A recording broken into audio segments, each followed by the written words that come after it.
Hey guys, today I want to talk to you about a really cool little prop that I actually intended to make a Project Monday, but thanks to some video issues, didn't really get a chance to do that, and it was on a little bit of a time crunch, but I really want to talk to you today about my Malcolm Reynold's Firefly pistol replica prop.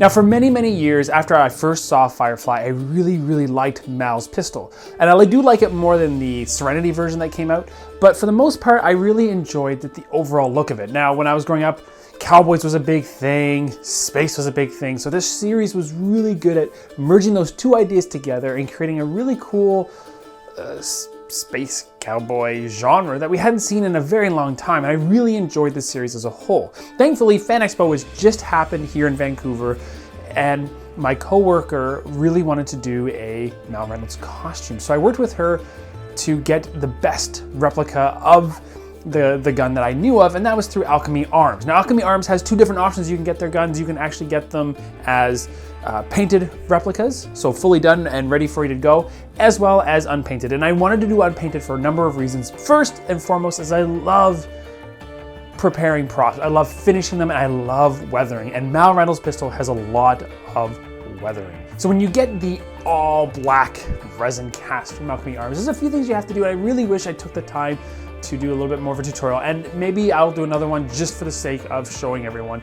But the cool thing is that there's two main sections of this gun. There's the handle and there's the metal parts, and weathering them is very different, or painting them is very different, to get the wood grain to look like wood, and of course to get the brass and silver areas to look proper. So without further ado, here is my Malcolm Reynolds replica pistol.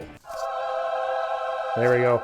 I really enjoyed, as I mentioned, the Firefly version as opposed to the Serenity version, because the Serenity version was less weathered. I found it was more brassy looking than this one, which is a lot dirtier, a lot grimier, and I really like it. It's just got every little look to it, from the iconic poses, everything right down to it. I really enjoyed doing it and spending time weathering. Now, the one thing I'm going to say, for anyone who's ever weathered anything, you'll know that the more time and layers you put on really helps. And what I did for this is I did start with a gold layer, and then I built up with an orange layer, and then just dry brushed the sepia paint into everything to give it worn in specific areas, to make it look darker, more beaten up, lighten it up in other areas. I really liked it. The wood was kind of cool because you actually had to build up different colors of wood from light to dark, and clear coat in between those so that it retained that, and you're basically just building it up and up and up. Now, the one thing I want to do, just to give you a little thing, I didn't do it incredibly correctly, but I wanted to take the opportunity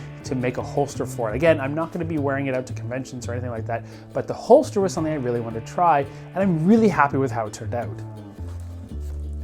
And there we go. It's not exactly the right color, but I really like this leather that we had at work, and I really wanted to try it, but I had to get everything right, and I actually made the pattern and everything all on my own. I did goof up where the snap position is here. I may change that at a later date, so I apologize to anyone who automatically notices that's wrong. But it was really fun to make, to put the rivets in, to make the general shape. Like I said, I made the entire pattern myself to try and get this to be correct. So it does hang appropriately, and you can flip it open and pull it out. Just, you want to feel like a Western hero. Anyway, guys, if you have any questions about either of these things, again, ask me down in the comments below. I really appreciate all the support. I'm almost at 2,500 subscribers, and this is just amazing, and I hope to be able to do some more giveaways soon. You never know what could come up, and I thank you guys for all your support. I thank you guys for watching every video or sharing all these. It's just been such a great ride. So guys, thank you so much, and we will definitely see you next time.